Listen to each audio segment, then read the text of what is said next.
Om Namo Bhagavate Vasudevaya. Om Namo Bhagavate Vasudevaya. Om Namo Bhagavate Vasudevaya.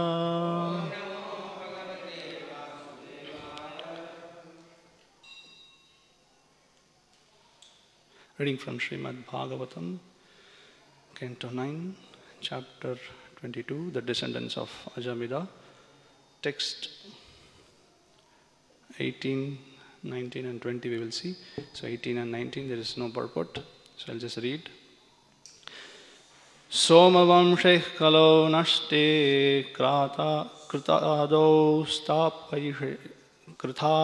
stapayishyati bhalikat somadatto bhut bhurishravastataha chalascha shantanor asit gangayam bhishma atmavan sarvadharma vidam shreshto mahabhagavatah kavihi.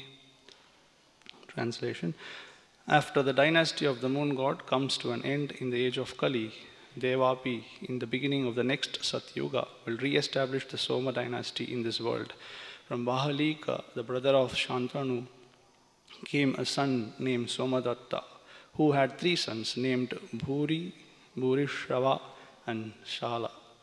From Shantanu, through the womb of his wife named Ganga, came Bhishma, the exalted, self-realized devotee and a learned scholar.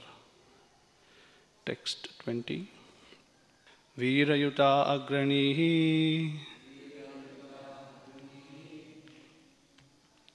ena Rama api yudhi toshitaha shantanoho Dasa kanyayam jagne chitrangadaha sutaha virayutagranirena ramopi yuditoshitaha shantano dasa kanyayam jagne chitrangadaha sutaha Virayutagrani. Bhishma Deva, the foremost of all warriors. Ena, by whom? Rama api, even Parashurama, the incarnation of God. Yudhi, in a fight, Torshitaha, was satisfied when defeated by Bhishma Deva. Shantanoho, by Shantanum, Dasa Kanyayam, in the womb of Satyavati, who was known as the daughter of Shudra. Jagne was born Chitrangada, Sutaha, his son. Translation and purport by His Divine Grace A.C. Bhaktivedanta Swami Srila Prabhupada, Founder Acharya ISKCON and BBT. Translation. Bhishma Deva was the foremost of all warriors. When he defeated Lord Parashurama in a fight, Lord Parashurama was very satisfied with him. By the semen of Shantanu in the womb of Satyavati, the daughter of a fisherman, Chitrangada took birth. Purport. Satyavati was actually the daughter of Uparichara Vasu by the womb of a fisherwoman known as Matsya Garbha. Later Satyavati was raised by a fisherman. The fight between Parashurama and Bhishma Deva concerns three daughters of Kashi Raja, Ambika, Ambalika and Amba, who were forcibly abducted by Bhishma Deva acting on behalf of his brother Vichitra Virya. Amba thought that Bhishma Deva would marry her and become attached to him, but Bhishma Deva refused to marry her, for he had taken the vow of brahmacharya. Amba therefore approached Bhishma Deva's military spiritual master Parashurama, who instructed Bhishma to marry her. Bhishma Deva refused, and therefore Parashurama fought with him to force him to accept the marriage, but Parashurama was defeated and he was pleased with Bhishma. Om Ajnanatimiraandasya Jnananjanashalakaya Chakshurunmilitamena Tasmai Shri Gurave Namaha Mukam Karoti Vachalam Pangum Langayate Girimet Kripatamaham Vande Shri Gurum Dinatarinam Namo Vishnupadaya Krishna Preshtaya Bhutale Srimate Bhakti Vikasa Swaminiti Namine Namo Vishnupadaya Krishna Preshtaya Bhutale Srimate Bhakti Vedanta Swaminiti Namine Namaste Saraswate Devin Gauravani Pracharine Nirvishesha Shunyavadi Pashchati Deshatarine Shri Krishna Chaitanya Prabhu Nityananda Shri Advaita Gadadhara Srivasadi Gaura Bhakta Vrinda Hare Krishna, Krishna Krishna, Hare Hare, Hare Rama, Rama Rama, Hare Hare. So yesterday, Ram Kumar Prabhu was narrating the story. So how the Parichara Vashu's semen was carried by the bird and then it falls in the river and the female fish eats, and then 10 months in the womb, 2 babies, they grow within the womb, and then the fisherman catches the fish. And when he wants to cut, there is a male and the female fish, human body, they find within the fish. There's 1 male and 1 female, 2 childs.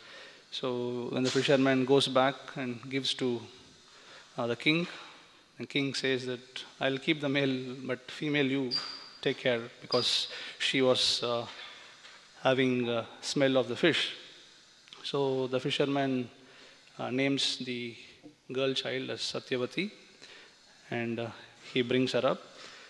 And we also know the story of how Parashara Muni once got attracted to Satyavati because she is helping her father in rowing the boat.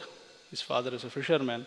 So once they were in Yamuna doing their job, and Parashara comes there, and he gets attracted with the beauty of Satyavati, and he proposes, he requests her that he wants to embrace. So we should understand that Acharyas explain that it's not a material attraction. Whenever we speak of great Acharyas, then there is some purpose behind all actions. There is Lord wants to sometimes teach, sometimes do something else. So there is multi-purpose behind Lord's and his devotees' pastimes. So it's explained by Acharyas that there was a very auspicious time, that moment that when Parashara saw Satyavati, that was very auspicious time, and Parashara wanted to give birth to a very great child who was none other than Vyasadeva. So keeping this in the mind, he was requesting Satyavati, but Satyavati says that all rishis are here and who will take care of me later. So when she questioned like this, then Parashara replied that in spite of I begetting a child through you, you will still remain a virgin lady, and also she will ask for a benediction that she was smelling so bad that she should smell good. So then Parashuram blesses her, and therefore she became Yojana Gandha. For 8 yojanas, her fragrance will come. So Vyasadeva takes birth, and since it was in an island, so he was called as Krishna Dvaipayana Vyasa. Dvaipayana means, Dvipa means we know island. So since he was taken birth in an island, he's called Dvaipayana. Krishna because he was black, Vyas because Vyas means in Sanskrit one who divides.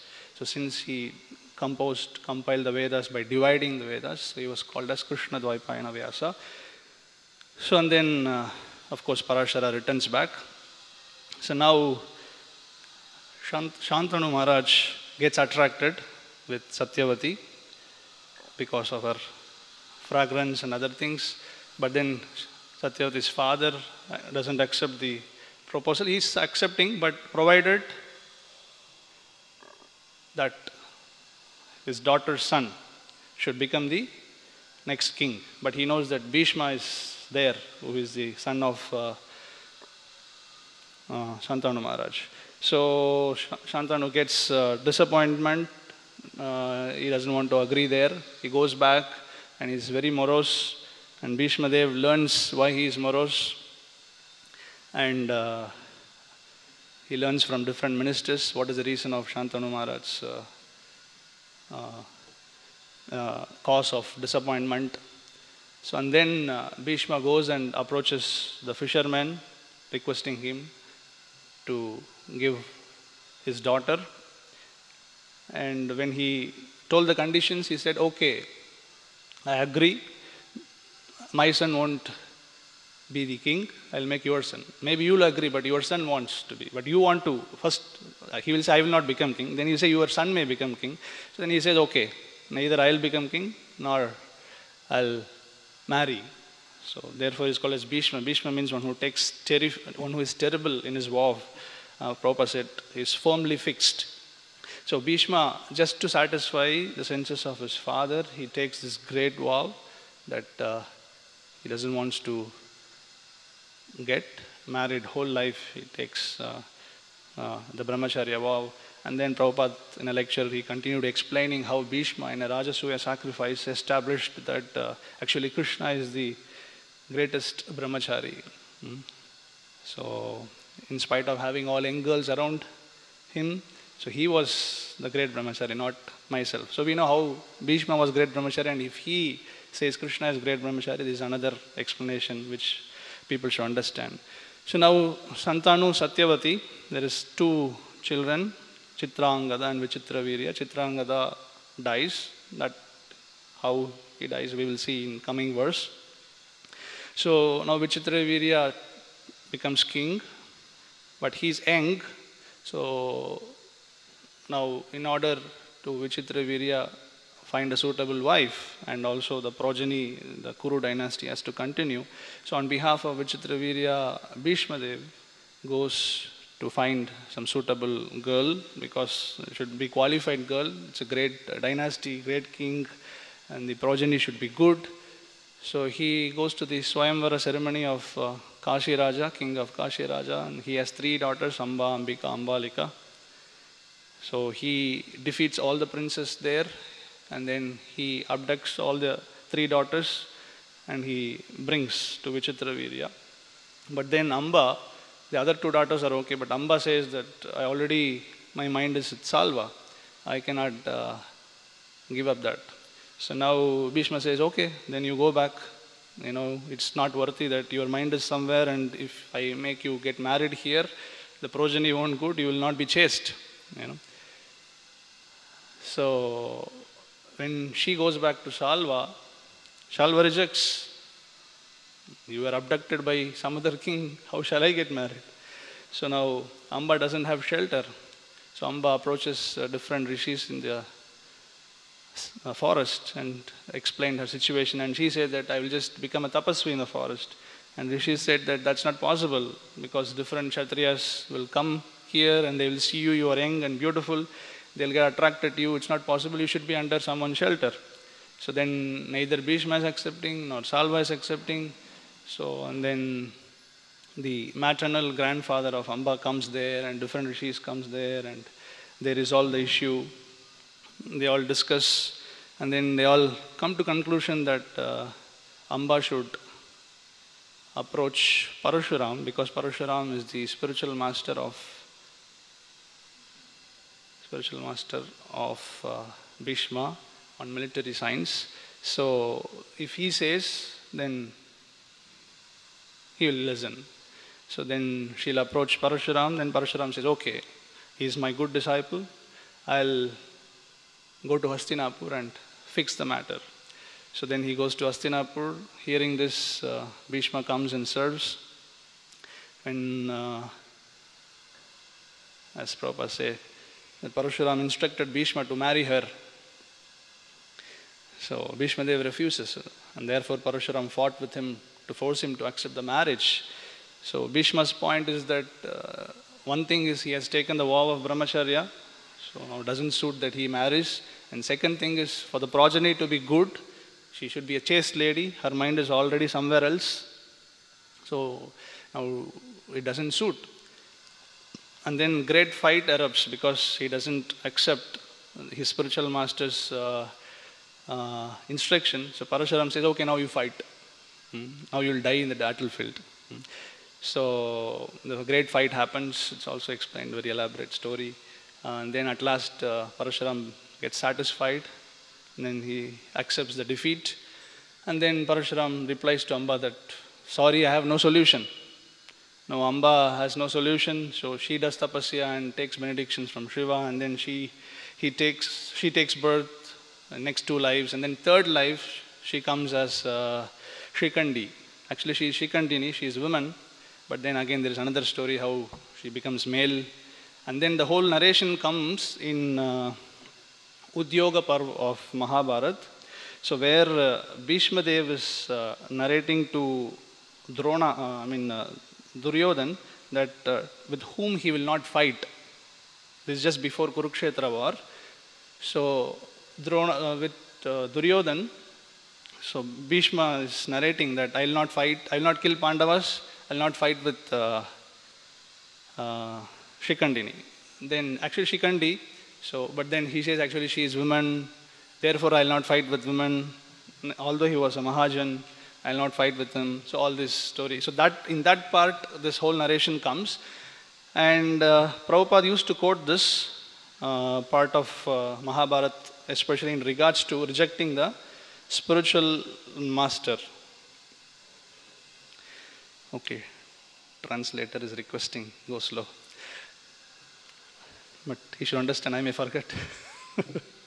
So from Mahabharata, Udyog Parv 179.25, so Prabhupada used to quote a shloka, Gurur api avalaptasya karya karyam ajanatah utpata pratipanasya parityago vidhiyate. So anyone who is supposed to be a guru but who goes against the principles of Vishnu Bhakti cannot be accepted as guru. If one has falsely accepted such a guru, one should reject him. Srila Jiva Goswami has advised that such a useless guru, a family priest acting as guru, should be given up, and that the proper bona fide guru should be accepted. This is in relation to Bali Maharaj's pastime. So of course here also you should understand that Parashuram is incarnation of Lord and he wants to speak the glories of Bhishma. So therefore, he does all these things. And ultimately, as I said, in one pastime, many things are shown. So they want to teach us also what is dharma, what is adharma, because it's a great confusion. A woman comes and takes shelter of Bhishma. So when a woman comes and takes shelter of Kshatriya, Kshatriya should accept. So this is one side. And then spiritual master is instructing a guru, a disciple. So in that sense also, Bhishma should accept the instruction of spiritual master. On the other side, you have other 2 contradictions, that he have taken the vow of brahmacharya and then her mind is already somewhere else. So all these confusions, and ultimately Parashara accepts the defeat and then he glorifies Bhishma. So Amba wants to punish Bhishma and kill Bhishma. So therefore she does tapasya and then she comes and Shrikandini, and then Shrikandini comes in the front of Bhishma Dev in the Mahabharata war, and then Arjuna shoots arrows and then bed of arrows, and then Bhishma Dev narrates the Vishnu Sahasranama, the famous. So in the previous to last year's Vyas Puja offering, we had lockdown. And Guru Maharaj gave us so much mercy. So I had written in my Vyasa Puja offering that Guru Maharaj was here. It was a great blessings for us. Lockdown was a great curse for many people, but it was blessing for Salem devotees. So I have put the title, Lockdown, Locked Up with Guru Maharaj. So he unlocked our material bonds. So in that I was saying, and of course Guru Maharaj was undergoing the problem of back pain. So he was sleeping on the bed and he was giving lectures, he was attending morning programs, everything. So in the Vyasa Puja offering, I wrote, Guru Maharaj, you are like Bhishma Dev. So Bhishma Dev was sleeping on the bed of arrows.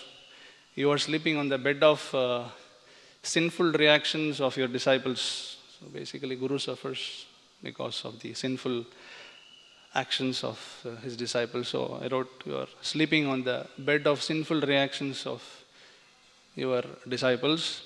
And just like Bhishma Dev was chanting Vishnu Sahasranam, you are also giving explanation for Vishnu Sahasranam. And Bhishma Dev, other teachings was Varnashrama. He was focusing on Varnashrama subjects. And Guru Maharaj also focused very much on establishing Varnashrama mission. And Bhishma Dev glorified gopis, and Guru Maharaj was giving a series of Radha Katha talks. So I mentioned all these things. So I glorified Guru Maharaj. So on one occasion, after this Vyasa Puja, I was in Chennai. So that day was Bhishma Ashtami. So I was happened to be in Parthasarathi temple. There was my relative, somebody sponsored some puja and they invited. So I was there in Chennai. So I went to Parthasarathi temple. And when I went there, of course, Parthasarathi, you should understand, the Lord there has very much connection with Bhishma. He also has the wounds which Bhishma pierced, so with his arrows. So there was Bhishma Ashtami. So everybody was chanting Vishnu Sahasranam, some celebration was there. I never heard about this festival before. So it was quite grand there. So I was thinking how we didn't know this. So I was just searching Bhishma Ashtami ISKCON, maybe something is there in the internet. And just that moment, Guru Maharaj lecture came live.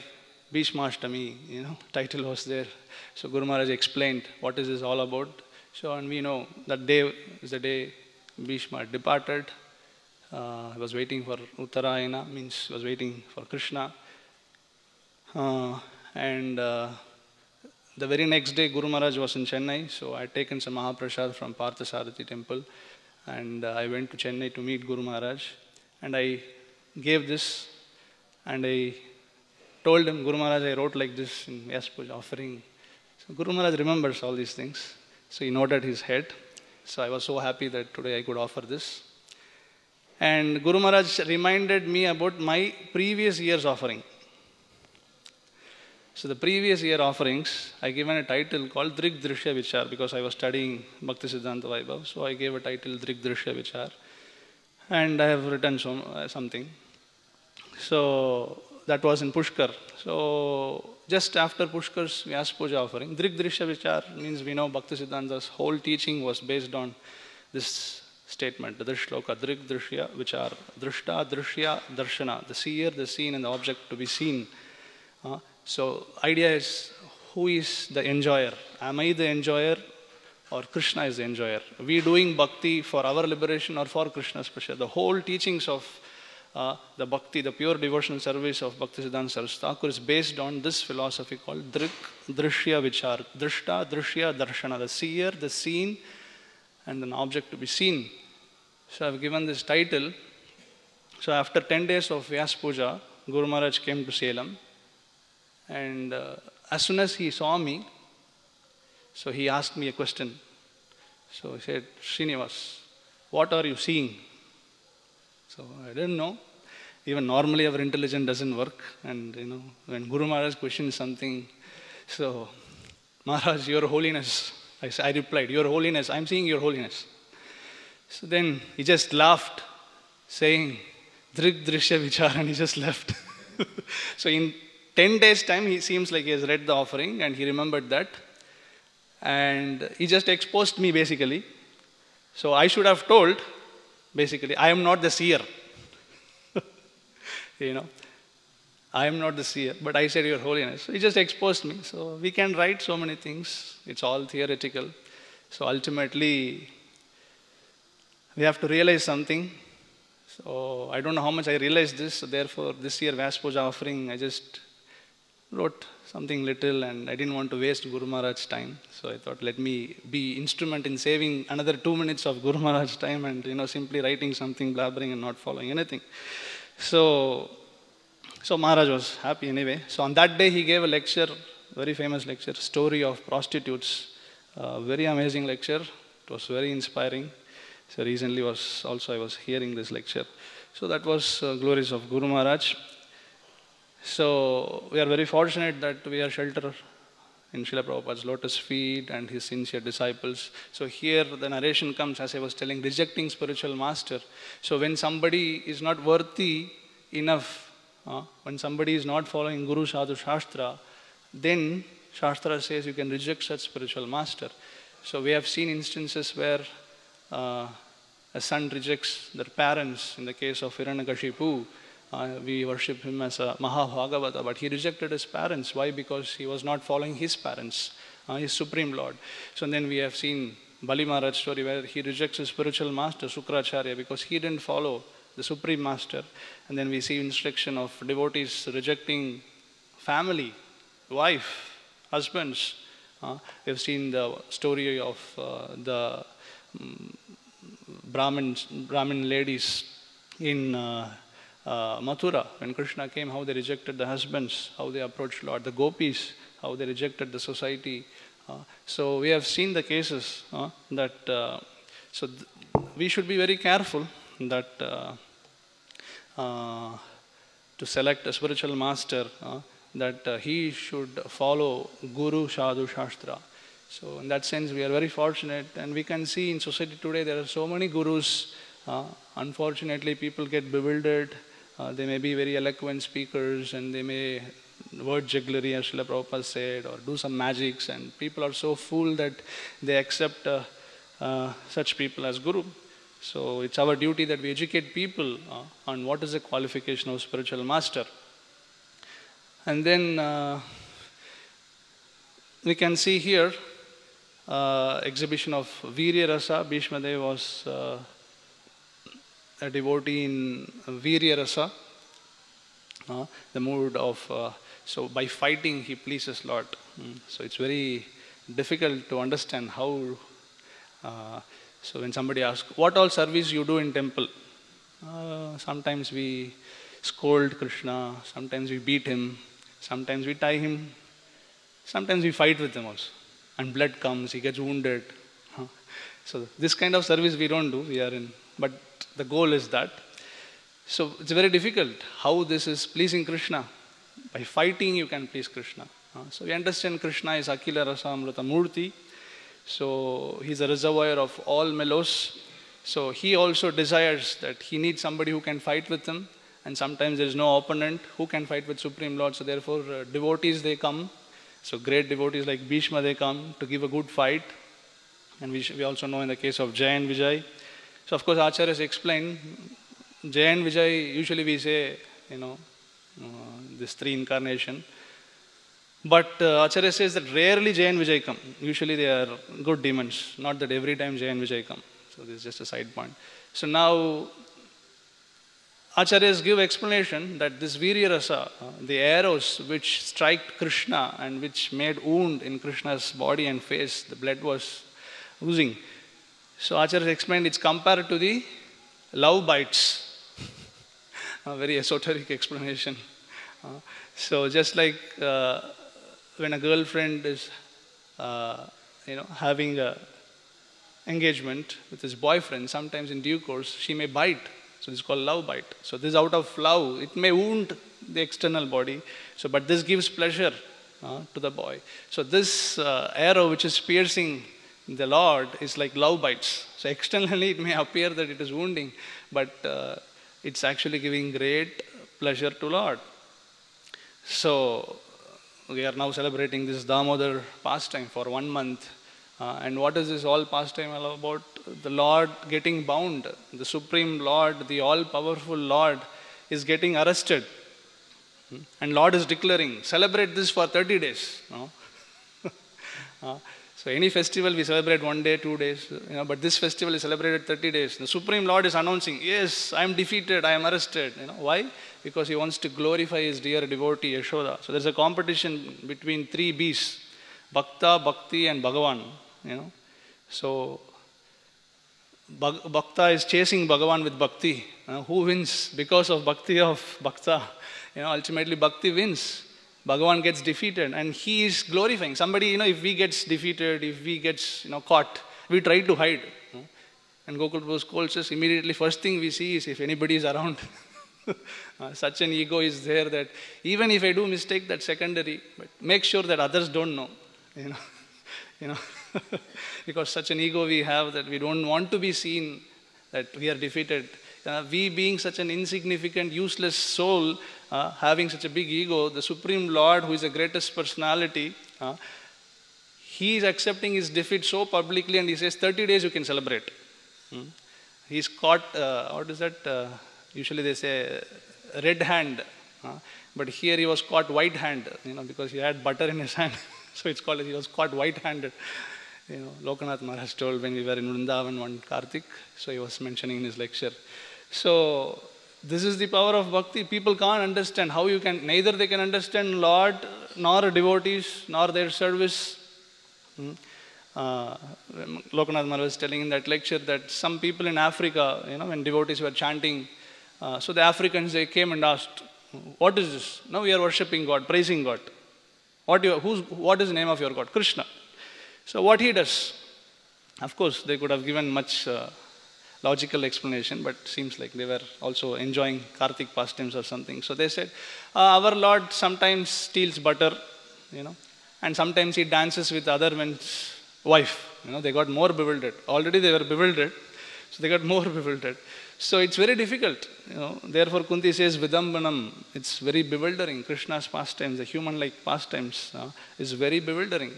So therefore Krishna says, Janma karma chame divyam yeme oviti tattvataha taktva deham punarjanma naiti mamiti. So Arjuna, just by understanding my birth and my activities, one can get liberation. It's not so difficult, no? You accept Krishna is taking birth and his activities are transcendental, you get liberation. That's it. So easy.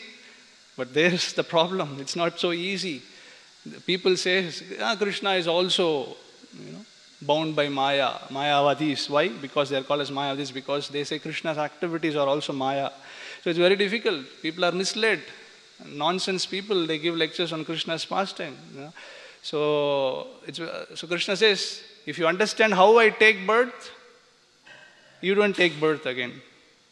If you understand how I get caught, how I was bound, your bonds are liberated.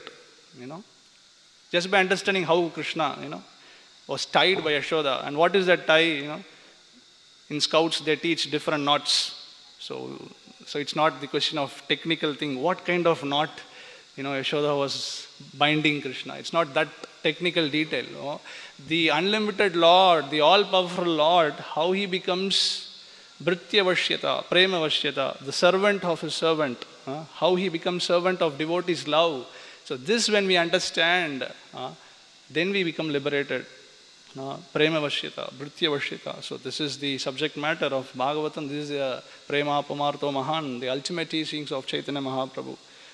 So when the Lord who is unborn, who has no birth, who never takes birth, who is eternal, when he takes birth, that is glorified. When the conditioned soul, who we are taking repeated birth, when we get liberated, that can be also glorified. So Lord, when he takes birth, we are glorifying him. When we who are taking birth, when we get liberated, that can be glorified. So just by understanding Krishna's pastime, just by understanding his activities, so one can get liberated. So therefore, we are very fortunate that Srila Prabhupada has given these teachings, presented Krishna as it is, Bhagavad Gita as it is. So otherwise it's very difficult. Even Yashoda had difficult externally. So the whole pastime, that she wanted to churn butter herself because Krishna was stealing different places, and Mother Yashoda was very particular that, okay, let me give very good quality. And she was, early morning, she was singing Krishna's glories and she was churning the butter. Krishna was asleep. So it is said that Yashoda was composing poems based on the pastimes of Krishna. And then Krishna heard, he got disturbed. So it's the first Sankirtan which disturbed Krishna. So Krishna came asking for milk, demanding for milk. And Mother Yashoda gave the breast milk.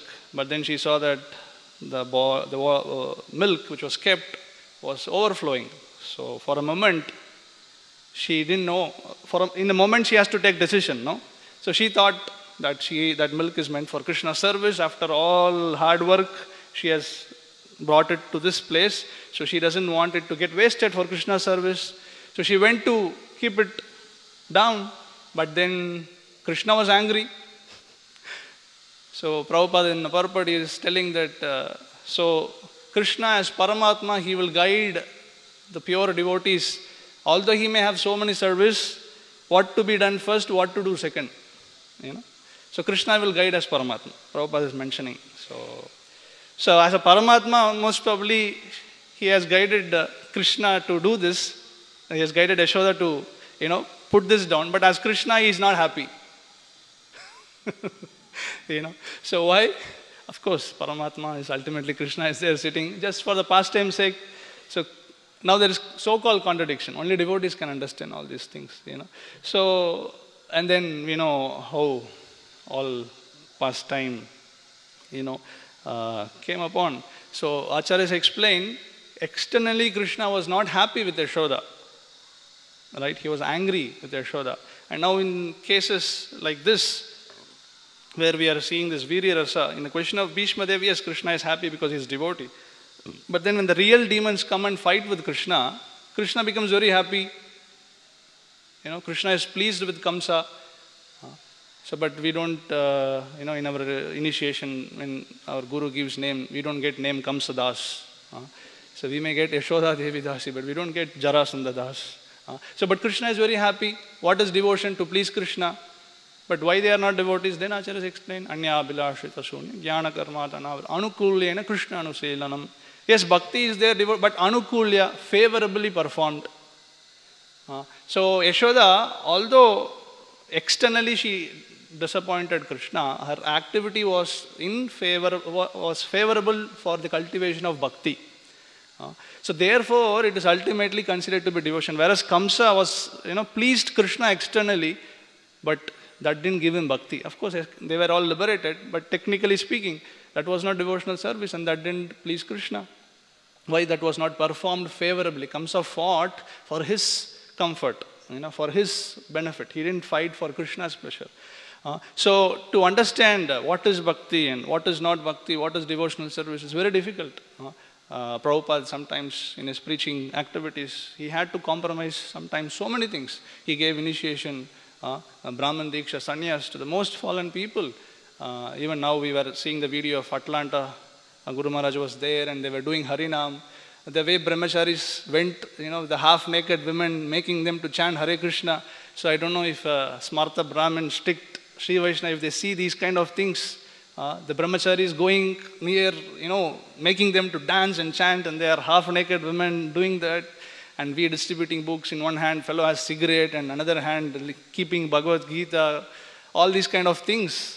For that matter, you can go on, give a big list. They can't understand. Even Vaishnavas will have sometimes very difficult to understand how these things are devotional service.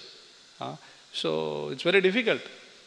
And therefore, we need an acharya who can very clearly demarcate what is bhakti, what is abhakti, and how long we can go, how long the bridge, longest bridge.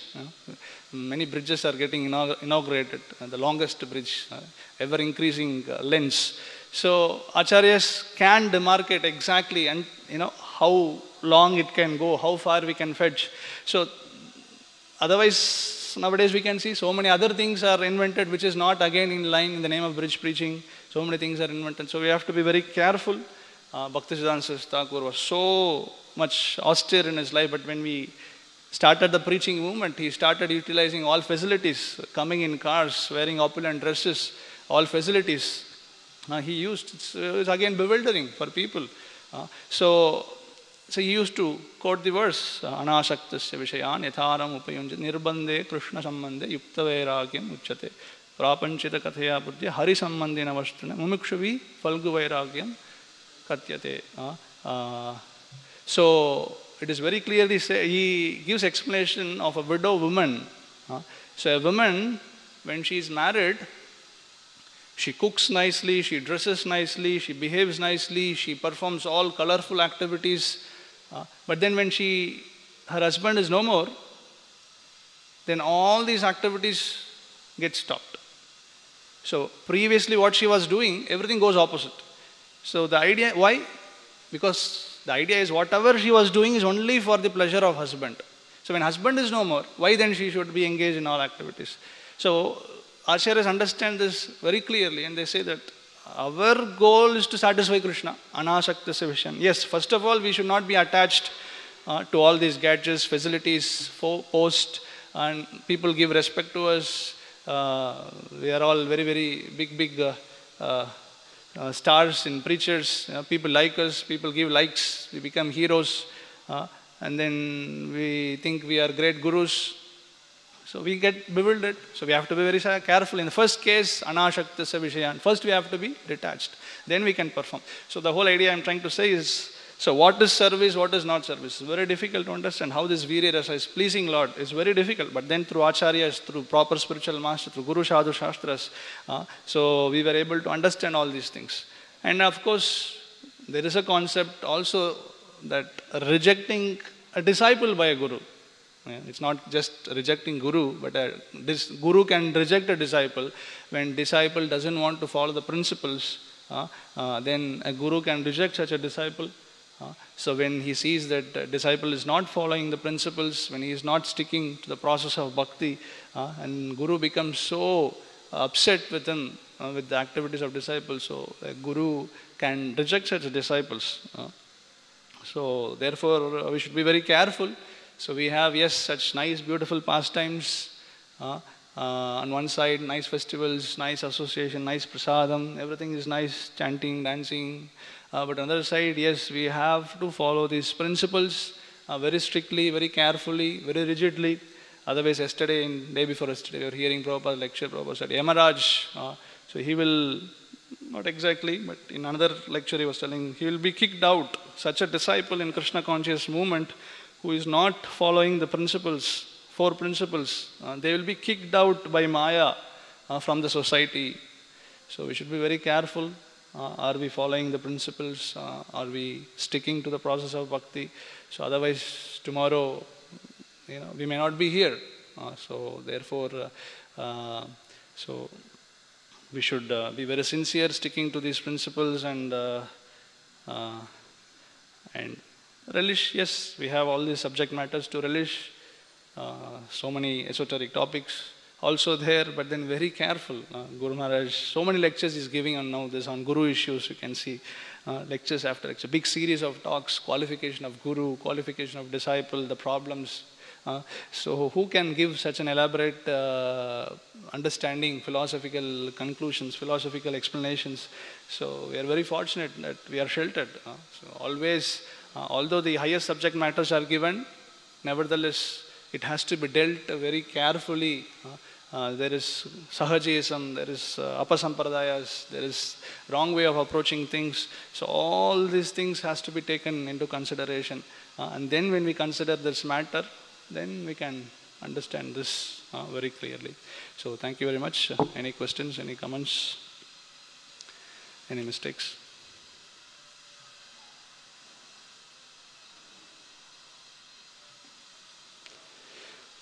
Hare Krishna, Granthara Srimad Bhagavatam ki, Srila Prabhupada ki jai.